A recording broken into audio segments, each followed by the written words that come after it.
You're listening to The Globalist, first broadcast on the 31st of March 2026 on Monocle Radio. The Globalist, in association with UBS.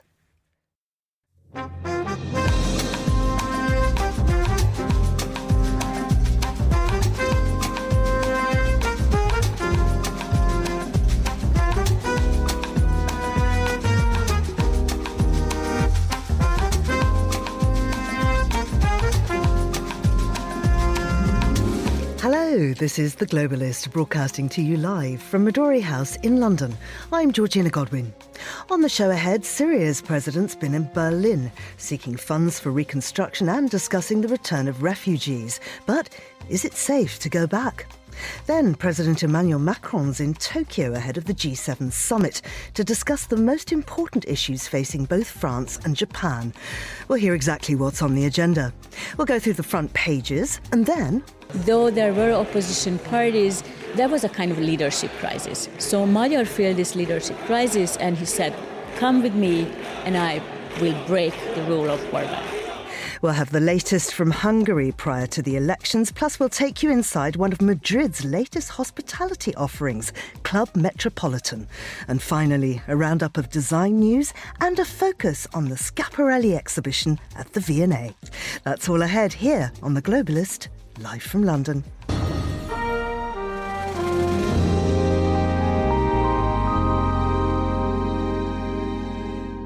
First, a look at what else is happening in the news. Iran has attacked and set ablaze a crude oil tanker off Dubai as the US deploys troops to the region and warns it could strike Iran's energy infrastructure if the Strait of Hormuz remains closed.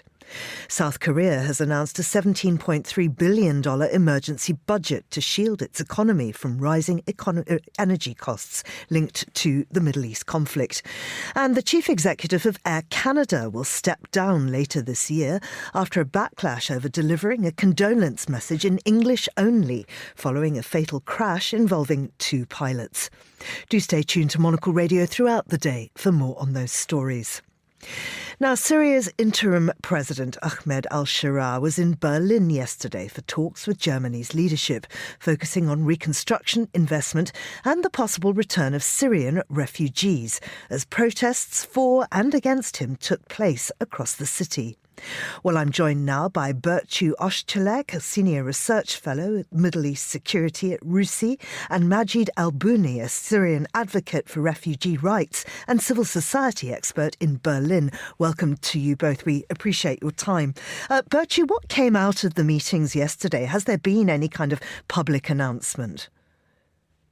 There has been some reporting post-visit, mainly from those Syrian groups who were who live in Germany, in Berlin, who were welcoming of al-Sharaa's visit. I think the top headline, the takeaway, though, is the focus on what the chancellor said about the possibility of Syrians who have been residing in Germany returning to Syria, and that this has set off questions about whether the timing is right, whether the conditions in Syria are ripe for the safe return and the voluntary return, importantly, of Syrian refugees. So that was one key takeaway, but broader issues had to do with further, deeper diplomatic normalization, economic relationships, opportunities for investment, and the wider reconstruction goals of the Syrian economy. Majid, I wonder if you could tell us more about those protests, because they were protests on both sides. Yeah, thank you for having me, and good morning. Yes, well, there were some protests and pro-demos, or like marches, welcoming the President al-Sharaa. I mean, some of these protests were due to the human rights violations that happened during the coastal incident, where there were clashes between the remnant of the Assad regime and the new ruler's troops, including militias. And the same happened in the Sueda as well, where there were a clash between as well the Bedouins and the tribes and the Syrian government, and the Sueda and the Druzes, where a lot of human rights violations that had happened by both sides which led to these protests. At the same time, like Syrians were happy to see the new presidents, especially that the main topics were about refugees and the return and bringing new investments and rehabilitating the infrastructure in Syria. And Birchu, I wonder how credible al-Sharaa's message is that Syria is ready for reconstruction and investment. Do you think that's premature? Well, it isn't, and it isn't at the same time. The interim government in Damascus has been taking some steps to reassure both external investors and, more importantly, I think their domestic population across Syria that they are credible, can be trusted, and can ensure the safety and stability of the country for all. But there have been very major and significant setbacks, outbursts of localized violence targeting ethnic minorities in the south against the Druze community in Sweda, against the Alevis in Latakia and the coast, and of course, clashes with Kurdish groups. There has been now a period of a relative lull in violence, but the echoes of this violent, not so distant past resonate, I think. And so there's very cautious approaches to Damascus from various groups inside Syria. But there have been steps that Damascus and the interim government, led by President al-Sharaa, have been taken to be able to be seen as a partner to the West. And this visit both to Berlin and London today is designed to send that message, I think. So different audiences, both, of course, in Europe, with Germany and the UK being at the forefront of those European states that have recognized the new post-Assad government, and also a message to the domestic constituency in Syria, I think, to say, here we are being hosted by these foreign capitals in Europe and are being taken seriously as an investment hub, as a possible energy transit corridor, and a place that is relatively sort of becoming safer and hopefully more stable in the Middle East. Majid, you've been surveying Syrians abroad about whether they want to return. What are they telling you? And is there some kind of generational divide there? Yeah, well, we have conducted this survey last year about like political participation of Syrians, and it consisted of like 319 Syrians who live in Germany since a long time, or like they came just like in the last 2 or 3 years. Well, I mean, the results show that 45% of these people think it's too early to decide on returning to Syria. And they are just waiting a lot of conditions for their return.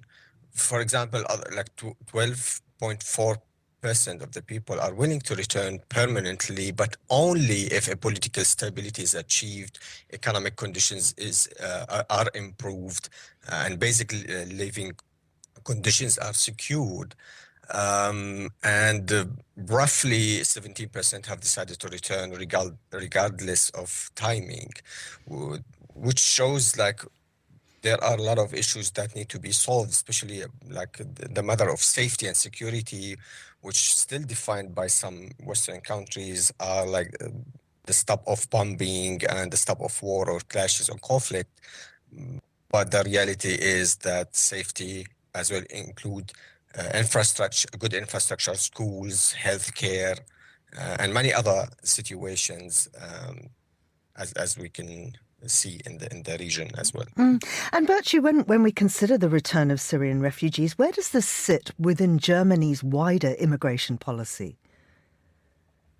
Well, it's a sensitive and quite polarizing issue in Germany. There is a very sizable, substantial Syrian refugee population alongside other refugee populations. And the Syria file and the progress, the pace of rehabilitation inside Syria is being traced and watched very closely, I think, across Germany. To try to get a sense of when it might be possible to return. There's also the reality that many of these Syrians have become entrenched and have very close family ties, business ties, personal ties in Germany. And so the question is about pacing and consent and when it might be appropriate to ask or expect Syrians to return. But it does sit within wider immigration policies and politics in Germany, and the debate around notions of belonging, long-standing political debates on who is a German citizen, what makes one German. Both debates that are unique to Germany, given its history and standing as a European nation, and also debates that are common and have common threads across Europe when it comes to notions of identity, I think, and belonging. And finally, Majid, you're preparing to return to Syria yourself next month. What are you expecting to find, and how do you feel about it? Yeah, well, I mean, like for me as a civil society expert and like human rights advocate, I think it's the time now to involve in this, let's say, I don't want to say clash, but it's like there is this activity around identities and what should be done for state building. And I expect, because I visited Syria last year in May, I expect maybe it's going to be a little bit difficult infrastructure-wise, but I'm hearing that at least the new authorities are very cooperative when it comes to civil society workshops or like communicating with the community, talking about civic peace, reconciliations, youth empowerment. Besides, my family is there, and this is, as mentioned, like it's about belonging and like, bringing back a little bit of the identity, especially that we've been 14 years outside of the country. And yeah, and to be honest with you, like it helps that I have the German nationality, which gives me a little bit of safety that I wish as well other refugees who live in Germany as well, at some point they will have the alternative in case they would like to stay in Germany or like go back to Syria and have this dynamic relationship between the two countries. Majid, thank you very much indeed. That was Berçu Özçelik, Senior Research Fellow in Middle East Security at RUSI, and Majid Al-Bouni, a journalist in Berlin. This is The Globalist.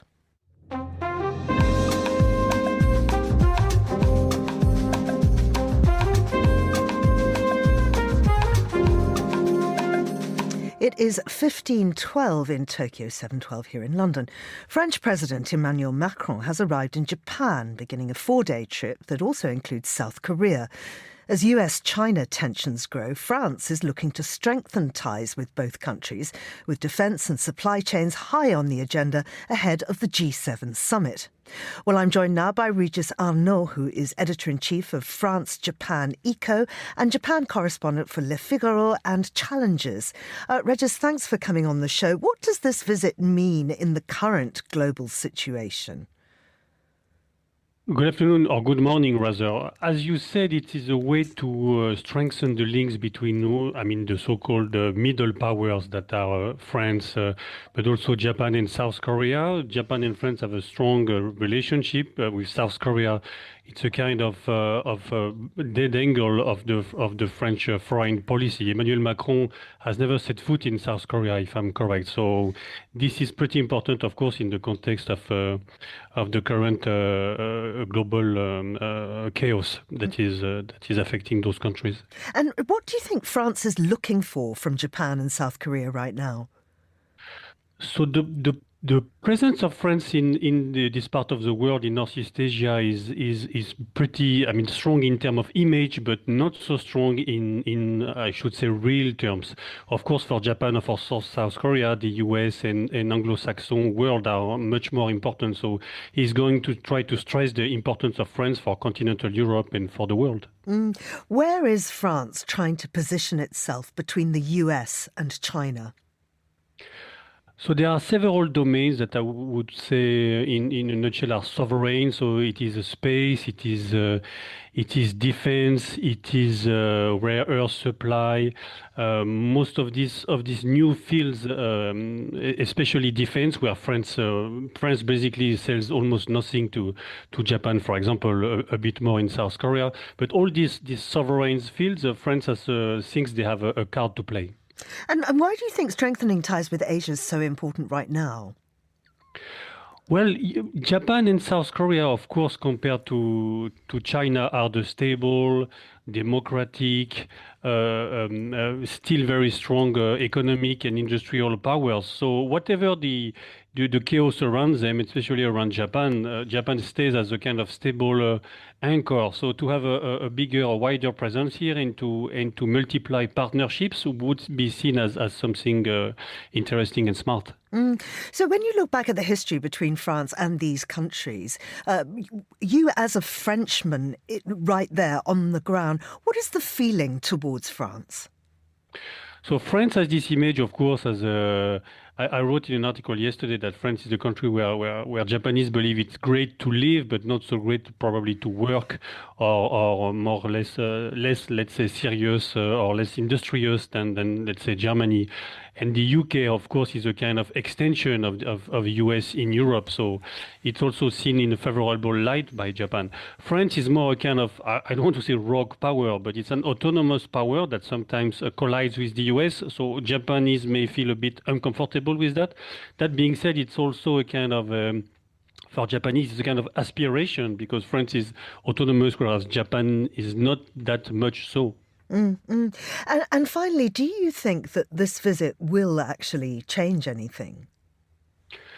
I'm not so sure because Emmanuel Macron stays a bit less than actually 2 full days. Most of the trip is, at least on his side, extremely on the culture side. He's meeting manga artists, he's meeting a kimono craftsman. Macron hopes that the industrial side of the visit, he came with tens of people from the industry or from the public sector, will start this partnership. But it's really too early to say whether this will have a genuine impact on the relationship. Regis, thank you very much indeed. That's Regis Arnaud. Now, still to come on the programme. He seems to be delighting in the challenge of bringing the house to a greater and wider public.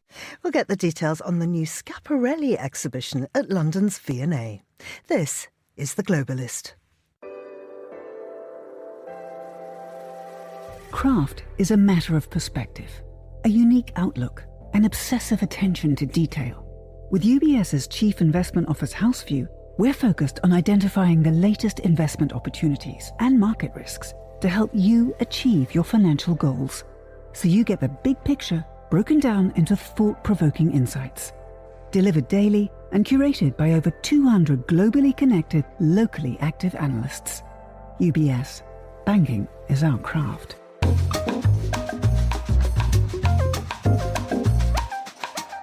Well, let's continue now with today's newspapers. And joining me in the studio is Inga Thordor, who is Chief Catalyst Officer at Kanaloa and former Senior Editor at CNN and BBC. Now, last time I spoke to you, you were Chief something at the Ocean Borns Foundation. So you've moved jobs. I have, but I'm still very much in the ocean space. So Kanaloa is a philanthropic organisation, 100% devoted to the ocean and to bridge the large funding gap that exists there. And I also made up my own title because I think we need to catalyse it a bit more. Fantastic. Of course, something that's really affecting the ocean is enormous oil slicks caused by this latest hit on an oil tanker. So tell us more, because the International Monetary Fund has talked about this, not from an environmental perspective, obviously, but talking about higher prices and slower growth worldwide. Yeah, that's correct. So just a few hours after Trump sort of reiterated, or the White House reiterated Trump's promise of obliterating the Iranian army, the IMF issued quite a stark warning and said basically that all roads lead to higher prices and slower growth. Now, this is not like a huge surprise, but the language that the IMF is using now is so strong. And it's basically warning about 3 main points: that this is a global, not a regional shock, that we have to think about this in a much wider context, and that we're already seeing that in food and energy and financial markets. They also talk about stagflation. This is when rising prices come along slowing growth, and the economists and the markets are already sort of reacting to that. And then, of course, there is the inflation, and that comes with those cost rises. And we talk a lot about oil, but the fertilizer disruption is equally important, especially for food security. And things like helium and various other things that we just don't really think about in day-to-day life. Exactly. And all of this goes through the Straits of Hormuz, which is obviously now heavily disrupted. But I think it's interesting that the IMF decided to put it out at that moment, where after Trump's sort of very strong words delivered through his press secretary. So that the fact that the IMF felt that this was the right moment to come out with this warning and this, a plea that this shouldn't go on for very long because of the destabilizing effect that it was having on the economies globally. At the moment, it's mainly Asia that is affected. But I think what was interesting also is that they talk about the countries that are going to be most affected. They talk about countries like Italy and the UK because they are so reliant on gas-fired power and oil, while France and Spain, who are relatively protected because they are further along in the nuclear and renewable energy markets. So again, the signal is the quicker you wean yourself of fossil fuel, the more you diversify your energy supplies, the more likely you are to withstand shocks like this. Now, normally when there's any kind of oil disaster anywhere in the world, people are deployed immediately to try and mitigate that disaster, to stop it contaminating the ocean, affecting sea life and so on. But with this latest hit on an oil tanker, presumably there's nothing that can be done. No, the area is pretty much completely closed off, and it's also interesting. The normal rescue will be hard to find unless it's in region. And the second thing is that with the Strait of Hormuz closed, the area that is now like Saudi Arabia has found new ways out through Yanbu, the port. And for us in the ocean space, watching what that is doing to the sea life there, including the corals that have been so lovingly restored for a long time, is so the economic effect as well as the ecological effect is going to be felt for years to come. Yeah. Now, I don't think people really think about when they add please or thank you to their request to ChatGPT, what it's doing to the environment. Tell us more about this alarming environmental impact survey that shows what these data centres are causing. Yeah, we've been speaking for a long time about the sort of energy that they use and the electricity. But I think what the interesting thing is about this new study is about the heat. It's not just about the electricity they use, but it's about the heat that comes from it. And this heat problem has really flown under the radar. So, the energy that is being consumed needs to go somewhere. And what these new researchers are saying is that by analyzing satellite temperature data over many years, they found that the areas around where these large data centers are measurably warmer. They're creating what the scientists are calling a data heat island effect. So the local temperatures around these centers is rising dramatically. It was seen as a sort of a manageable problem up until recently, but the AI boom is really causing a huge problems, and they're now producing so much heat that cooling them is becoming a major issue. So it's not just about the electricity use and the pressure that it puts on the grid, but it's also about where that energy goes and the physical consequences of that energy. And I think that's what's new in this study, which is interesting.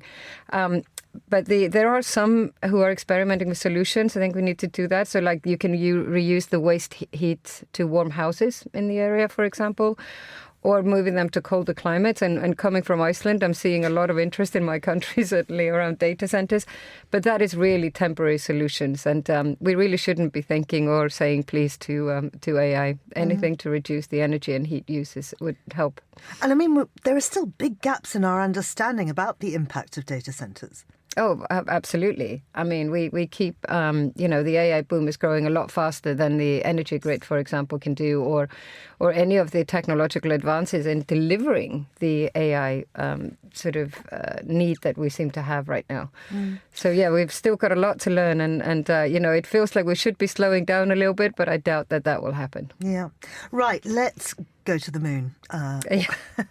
Or talk about those people who didn't get to go to the moon, actually. This is really what this story is about, because there was a generation of astronauts who were going to go and then just didn't. They all got trained up and didn't go, particularly one group of women, actually, but maybe we'll talk about that in a moment.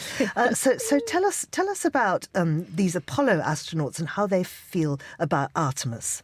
Yeah, it's so interesting because we focus so much on the mission itself, and it is exciting. It could blast off as early as tomorrow. But I saw this article in the Associated Press where they were talking to the astronauts, that had been, part of the Apollo mission. And people like Charlie Duke, who we've known about, who was one of the last men to walk on the moon. And he's talked about the excitement of seeing humanity return there, but also about his incredible frustration at how long it has taken to get there.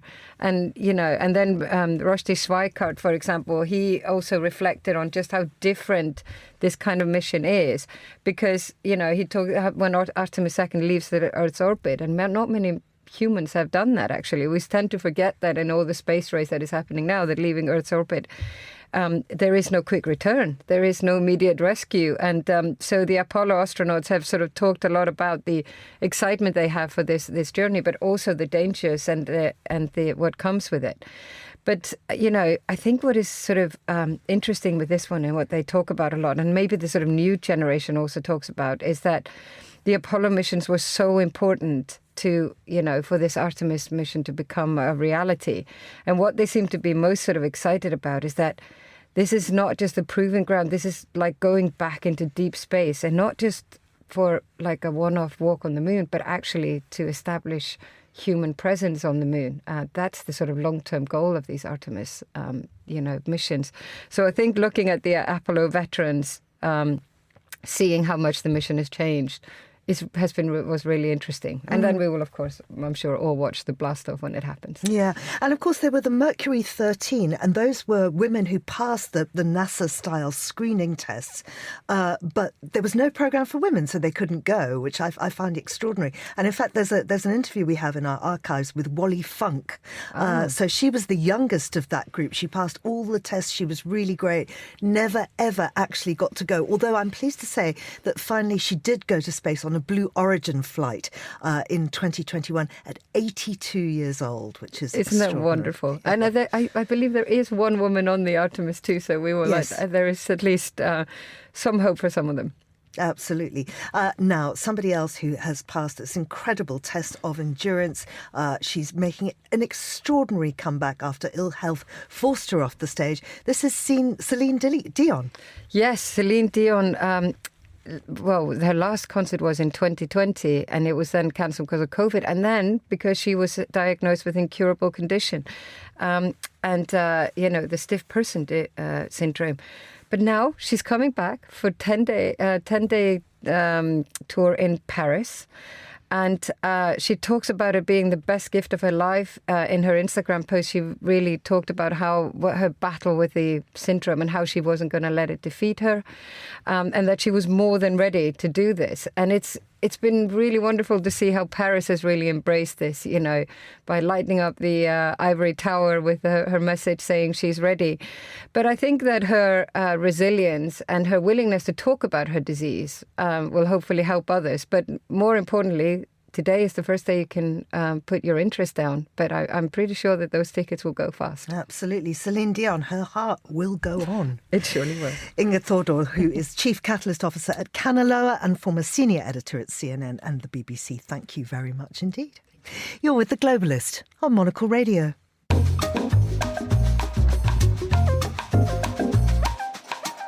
Now, here's what else we're keeping an eye on today. Iran has attacked and set ablaze a crude oil tanker off Dubai, escalating tensions in the Gulf. The US is deploying additional troops to the region and has warned it could target Iran's energy infrastructure if the Strait of Hormuz remains disrupted. South Korea has proposed a $17.3 billion supplementary budget to support households and businesses hit by rising oil prices. The government says the package will help stabilise growth and offset inflation risks tied to the Middle East conflict. And Air Canada's chief executive will step down later this year following criticism over a condolence message delivered only in English after a deadly crash. The backlash has reignited tensions over language expectations in Canada, particularly in Quebec. This is The Globalist. Stay tuned.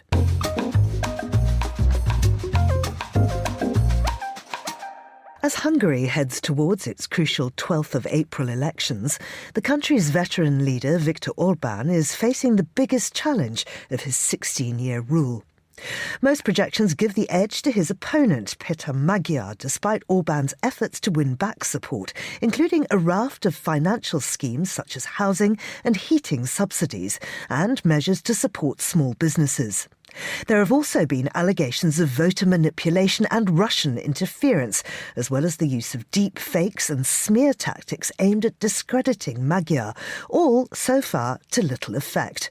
So, is change coming to Hungary? Monocle's Alexei Koryalov reports.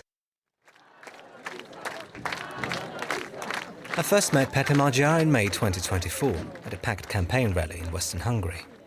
He had just launched his centre-right party, TISA, and was touring the country ahead of the European Parliament elections. You know, the Hungarian people are fed up with the corruption, with the lies and with the propaganda. It's enough after 20 years joining the EU, and the Hungarian people are fed up with the government, with the opposition, and they would like to have a complete change. TISA would go on to win nearly 30% of the vote. Impressive.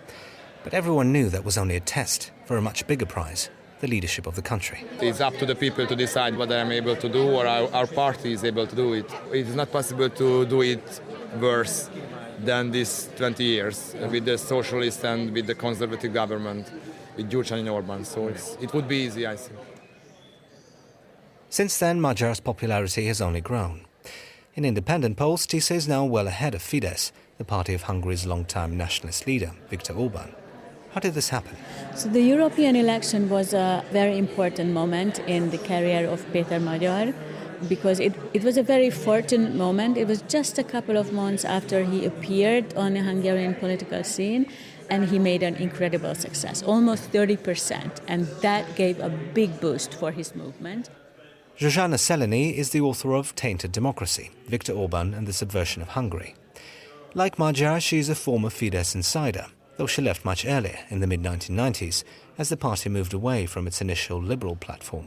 A lot of people are supporting Magyar, or started to support him, because he promised to go against Orbán and defeat him. And there was this big vacuum and high expectations. Finally, someone should come, because previously, though there were opposition parties, there was a kind of leadership crisis. So Magyar felt this leadership crisis, and he said, "Come with me, and I will break the rule of Orbán."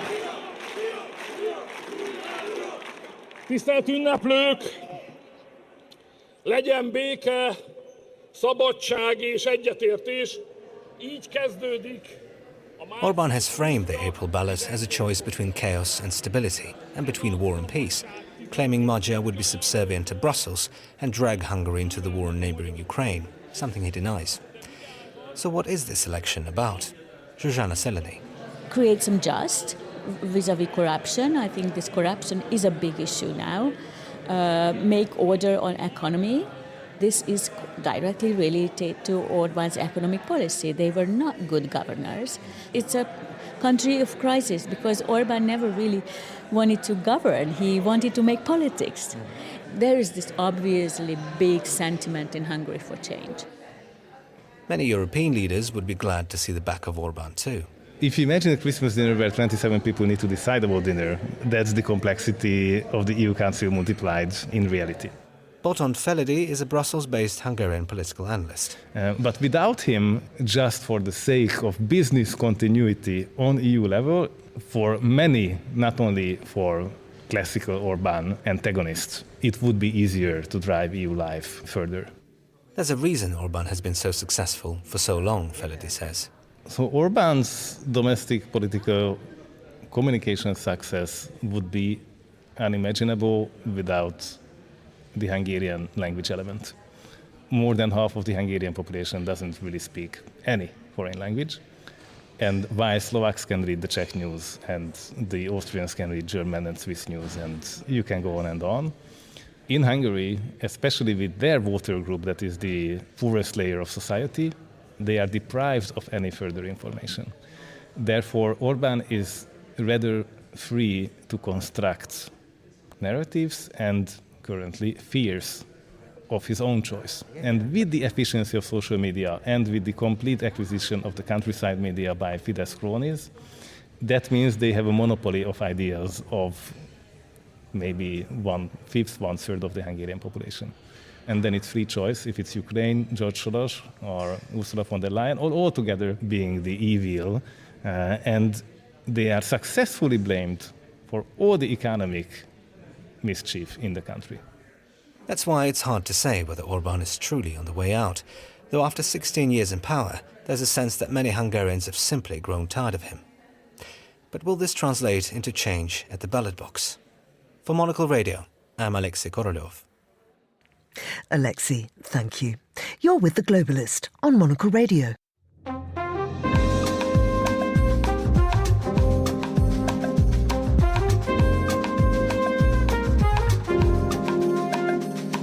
Now, let's have an overview of exciting developments from the world of design and architecture. I'm joined by Tim Abrams, who's a design journalist and host of the Super Urbanism podcast. Tim, welcome. I understand that you're just back from one of my favourite cities in the world. That's Charleston, South Carolina. You know Charleston, what a wonderful place. My first time visiting, absolutely blown away by it. I was there to see their preparation for what is officially being called the semi-quincentennial, which literally means half 500 years, or we might probably call it the 250th anniversary of the foundation of the USA, which will culminate with even bigger than usual celebrations on the 4th of July, but is already being celebrated or acknowledged in the city. Charleston is one of 4 main cities across the USA which is being chosen for sites to celebrate: New York, Boston and Philadelphia. And these were chosen because of their importance in the war against the British. Charleston is, as the House of Representatives called it, one of the locations that witnessed the assertion of American liberty, where Britain's handhold on the continent was prized free. I mean, it is an extraordinary place. Tell me about walking through it and the buildings that you saw. Well, Charleston, it's probably diplomatic for the federal government to have a site in the south. The other 3 are in the north. However, the main reason is, as you say, that large parts of it have been preserved from that time. It's perhaps got the largest extant collection of 18th century Georgian architecture. There's almost 30 city blocks of predominantly Georgian architecture from that period, 18th and early 19th century. It's incredibly beautiful. That's the overwhelming and abiding experience that you have from visiting it. It's a direct product of the English Enlightenment, possibly the greatest new town ever built by the British. Better, I would say, more beautiful even than, say, the new town in Edinburgh and Scotland, and also possibly even more beautiful than Bath, although I would whisper that around some British architectural historians. But it's good. But sorry. No, carry on. The thing about it is it's got that beautiful, organised, rational grid. It was designed, the grid of the city was designed by the British philosopher John Locke, incredibly. But what is unique about it is that this grid was given over to a collection of burgeoning, striving merchants who had pattern books, which were how to build yourself a mansion, and they adapted models that they'd taken from the old country and turned it and twisted it. Often the most unique typology for the area is these long verandas, which they call piazzas, and the buildings are turned side on, so you have these beautiful internal courtyards and gardens. And what's really noticeable is that how much the Charlestonians are looking forward to sharing that with the rest of the world. It's a key industry is tourism to the city. So in a context in which tourism has been quite difficult in the US, they are very much looking forward for this opportunity to share it. There's some amazing exhibitions coming up on the network of small museums. Ringleaders of Rebellion, Charleston in Revolt is one of them at the Charleston Museum, which sets the tone for this rambunctious kicking out of the Brits, which they're celebrating. I mean, it is extraordinary. And at the end of those very long gardens, what you have, of course, is the slave quarters. And it's really interesting walking around because a lot of the slaves made bricks, and sometimes you can see the little fingerprints of the children that were making those bricks. I mean, it's heartbreaking. I did a wonderful interview, which you can still hear on our archives, with Harlan Green. Now, he is an historian from Charleston. He comes from a long line line of people who've lived in Charleston for generations, Jewish. And at one point, Charleston had the highest amount of Jews living in the United States, which I find extraordinary. And he also, one of the things he's done is write about Dorothy Hayward, who and he's written about this in the book Porgy's Ghost, because of course Porgy was written there, and you can see the very house in which it was set and the inspiration for it. And the other sort of thing that I did the last time I was there, I go there regularly for the Charleston Literary Festival, was we went to the Joseph Manigault House, which is one of Charleston's most exquisite antebellum structures. It was built in 1803, and it sort of reflects the urban lifestyle of a very wealthy rice planting family, and of course the slaves that lived there. But what was extraordinary about it was I took with me Viet Thanh Nguyen, who's a South Vietnamese-born American professor and novelist, also Alexander Smalls, who's that US chef and a former opera singer, and the Ukrainian writer Andrei Kirkov. So, I mean, a very kind of diverse group of people. And we went off to this house in which you could see on the mantelpiece, on the marble mantelpiece, they'd scribbled graffiti during the Civil War when the house was occupied by soldiers. And there were great swathes of the house, like the ballroom, that was in utter darkness, because with a property that size, you just can't light it all. I mean, the lady of the house, Lee Manigault, was just saying, yes, it's a beautiful place. Yes, I love welcoming people here, but we're in the dining room and there's this fantabulous dinner set and all the rest of it. But the upper floors are in darkness and I haven't cleaned under the bed for a million years. I mean, one of the things about Charleston is the incredible array of ways in which the buildings are being presented towards you. Drayton Hall, out at one of the plantations near Charleston, is effectively a consolidated ruin. The interiors have been stripped, and you can see the exhibits in the house. So you have this incredible, just the structure, the husk of this building, which is being preserved, which is inadvertently this really interesting way of memorializing what happened there by stripping it back and presenting it to you as a kind of husk. You appreciate, and your imagination does the work, and you're drawn into that world, and you see the relationships between slavery and the amazing architecture even more starkly. It's not always a comfortable experience, even if it is a very beautiful one. Yeah, absolutely. Well, from a 250th anniversary to a 25th anniversary, that's the Jewish Museum in Berlin. Daniel Libeskind, of course, is the person that designed it. Tell us more. There is a really important exhibition, I think, coming up at the museum itself, which will celebrate this 25th anniversary of its opening. But of course, the museum was designed in this incredible period from the competition was in 1989, a very important year, and was announced in 1990. So we begin to see the Jewish Museum as its ostensible purpose is to tell a story, a 20th century story about the build up to the Holocaust and the experience of Jews in Germany, and then the Holocaust, and then the subsequent responses to that. But what we also see is that from that gap of 25 years, we can see that the building also speaks to the extraordinary cityscape into which it arrived. It's effectively, if you look at the building in plan, it's like a jagged scar in the cityscape. This was derived, as you will see when you come to the exhibition, from Libeskind superimposing a map of the city and drawing the Star of David on it, and there's the Berlin Wall kind of roughly cutting this in two. And so he uses this as the plan for this, what is effectively a meandering, it's not quite meandering, it's a zigzag wall which you walk through. And so you begin to see this as an articulation of that experience as well, a kind of scar on the cityscape. It's a unique, and also understand it as basically his masterpiece. It's a unique building which I think has changed how we look at museums, which are not just places places now of education or even entertainment, but they are places of memorial.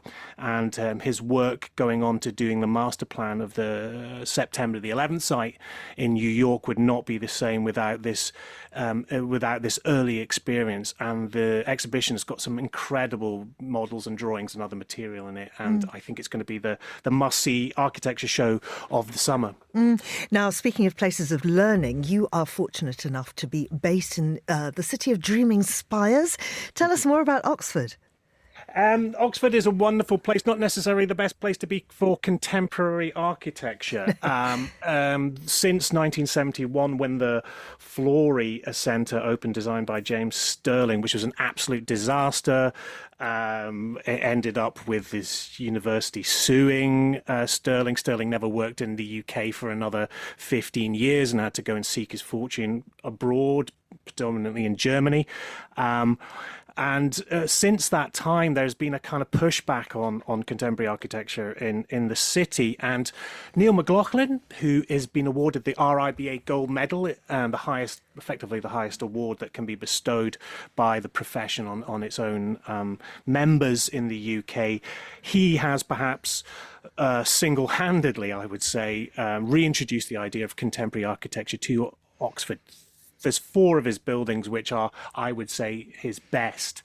The Sultan Nasrin Shah Centre for the Worcester College, a theatre in a garden setting, which is also used for conferences. And it's a curved stone auditorium, an oak ceiling foyer which overlooks the cricket pitch. Absolutely stunning piece of architecture. There's later works by him, the Catherine Hughes building at Somerville College, the Mastersfield development at Balliol, a multi-phase project involving kind of lots of student accommodation buildings, which is being built out slowly, and then also his work right at the centre, the Radcliffe Primary Care Building, and it's just a wonderful attempt to introduce an architecture which is contemporary but also uses traditional material. He has introduced timber as a powerful material to the palette of architects working in Oxford, which has been underused before in a city of stone and brick and concrete. And he has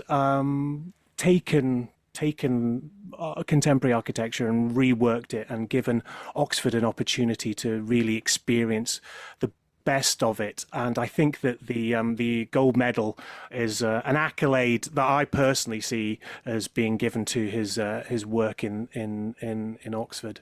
Tim, thank you very much indeed. That's Tim Abrams. And this is The Globalist on Monocle Radio. IQ, EQ, and AI. 3 components key to the craft of innovation at UBS. Because to stay ahead in a rapidly evolving age, you need a partner with decades of experience, endless passion for the work, and a finger on the pulse of leading technologies, bridging human expertise with artificial intelligence, all to elevate you. UBS, banking is our craft.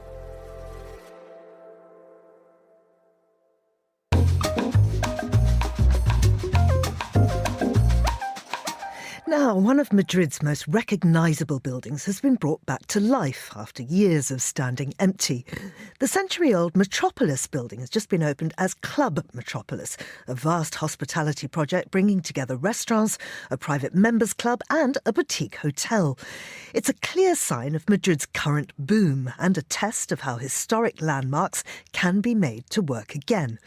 I'm joined now by Monocle's Madrid correspondent Liam Alderus. Liam, welcome back to the show. Good morning, how are you? What was the Metropolis building and why did it stand empty for so long? Well, it started as an insurance company headquarters, the Phoenix, La Unión y el Fénix Español. It was actually built in 1911.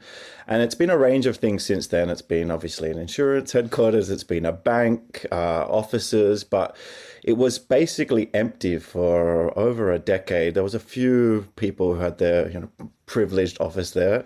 But in 2019, a couple of restaurateurs, very famous in Madrid, they've got the restaurant Ten con Ten and Amazónico, they've got a multitude of restaurants in the city. They came in to potentially do a restaurant on the ground floor, but they heard that the rest of the building was earmarked as a co-working center, and they put their heads together and said, this cannot be. Like, this building is actually a very, very important landmark. It's actually said to be one of the most photographed buildings in the city. It's just, so if you're not familiar with Madrid, it really has pride of place. It's right at the beginning of Gran Via. It's on a very, very resplendent boulevard. It's a very, very prominent building. It's a Beaux Art style building, ornate gold filigreed cupola, the work. So for this to become a co-working center, it was a bit of a scandal, they said. So they put their heads together and came up with a concept, which is quite unique. What's so unique about the concept and the new Club Metropolis in itself is that it's made by Madrileños. It's not another takeover from another foreign hotel conglomerate who's trying to cosplay, the idea of what Madrid is. This really is from top to bottom and every space. There's, like you said in the intro, there's 7 restaurants and a hotel and there's a rooftop. It really is this like quintessential Madrid concept. And what I really like about it, when I was talking to the owner, Marta Seco, she said she wanted to emulate the spirit of the Duquesa de Alba, the Duchess of Alba, this aristocrat who was quite famous in Spain. She was a very, very, very old woman in her final years, and she had a very young husband, but she was quite famous over the decades for hosting these very elaborate parties that mix together all echelons of Madrid society. And while that's not the official brand line for the Club Metropolis, she said she really wanted to capture that spirit and fill the building. And I guess they're going to need to fill the building because there's so many restaurants and and so many places to fill. How does this fit into Madrid's wider hospitality boom? Well, Madrid just continues to be on the up, and Madrid does hospitality like no other city. People are on the streets and on terraces and in restaurants at all hours of the day. They're in restaurants and bars more than they are at home because it is a very, very kind of communal city. But Madrid was quite lucky during the pandemic. The government decided to keep most restaurants open, and so Madrid kind of had a head start with the post-COVID recovery. And ever since then, a lot of foreign investment has poured in, and you've just seen some big tentpole developments open in the last few years. A lot of big hotels also have had renovations, and then you've got a lot of smaller restaurants as well thriving. So the city is alive and entertaining, and the spirit is up as usual. Liam, thank you very much indeed. That's Liam Elduis, Monocle's Madrid correspondent. And Club Metropolitan is open in Madrid. It sounds absolutely gorgeous. You're listening to The Globalist on Monocle Radio.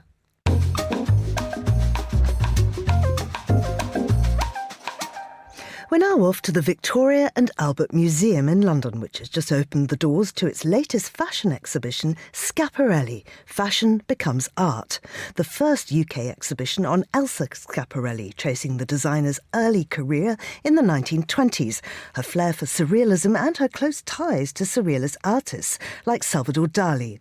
The show also moves into the modern day, tracking the brand's renaissance under American designer Daniel Rosebery. Natalie Teodosi, Monocle's fashion director, spoke to the V&A's senior curator, Sonnet Stanfill, about the exhibition.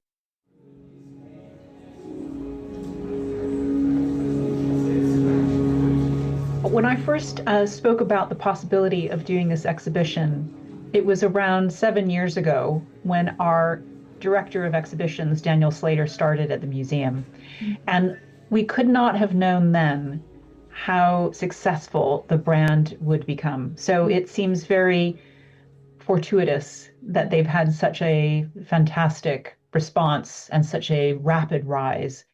And I wonder, having gone back through her archives and through her life, what was it that made her so unique and quite different to to her other kind of contemporaries? Like in the past, there was a lot of competition and a lot of comparison with Coco Chanel. So for you, what is it that makes her so special when you're looking at the most famous designs, her personality, all different aspects of her career?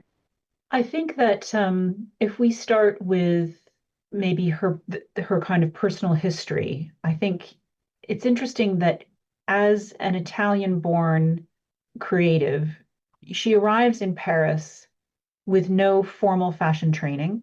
Mm-hmm. She's an outsider. She's Italian. She is divorced. She has a small child. And these are all elements that should be marks against her, against the possibility of forging a career in fashion. So she comes to Paris as an outsider, but finds her way into the very beating heart of Parisian couture. And so I think that speaks to her dogged determination, her drive, her hard work, but also I think it speaks to her creative flair and her love of working with artists. You know, she used the word exhilaration. She felt exhilarating emotion when she worked with artists. But I think that in terms of the clothes, the fact that she became the most discussed designer in interwar Paris. I mean, these were clothes that were conversation starters, and they were clothes that you wore to be noticed. They were not about quiet luxury, which maybe you could say was a characteristic of someone like Chanel. These were clothes that made people look twice. And not all of them were shocking, although we have examples of those in the exhibition, the skeleton dress being one of my favorite examples. But they were even a sober tailored day suit would usually have some element of interest. You would never have mistaken one of Schiaparelli's most notable gowns for the designs of someone else.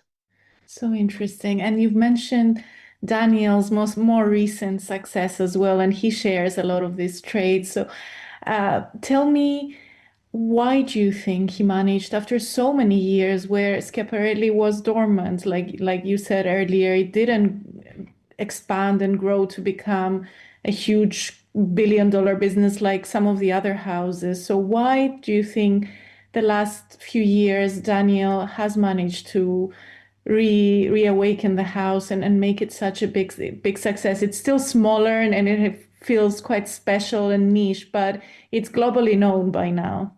I think one of Daniel Roseberry's skills is that he references the archive, but with a light touch. He is not copying. He's not a slave to the history.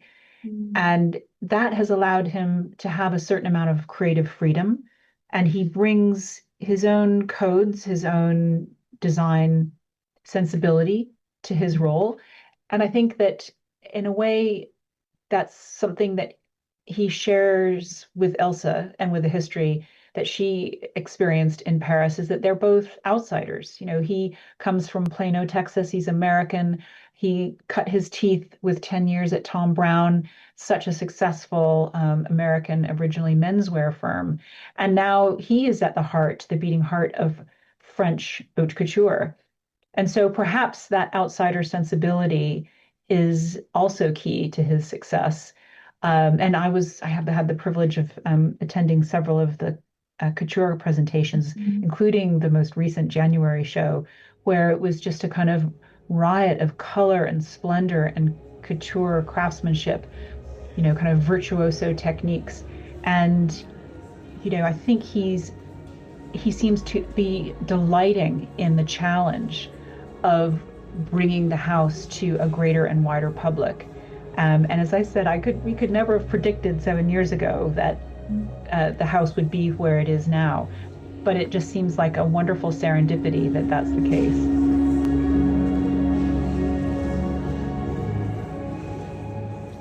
And that was the senior curator at the V&A, Sonnet Stanfill, in conversation with Natalie Teodosi. And to hear the full interview, listen to the latest episode of Monocle on Fashion. Schiaparelli, Fashion Becomes Art, is on display at the V&A now. And that's all for today's programme. Thanks to our producers Anita Riotta and Chris Chermak, our researcher Annalise Maynard, and our studio manager Steph Chungu, with editing assistance by Lily Austin. After the headlines, there's more music on the way, and The Briefing is live at midday from London. The Globalist will return at the same time tomorrow. I'm Georgina Godwin. Thank you for listening.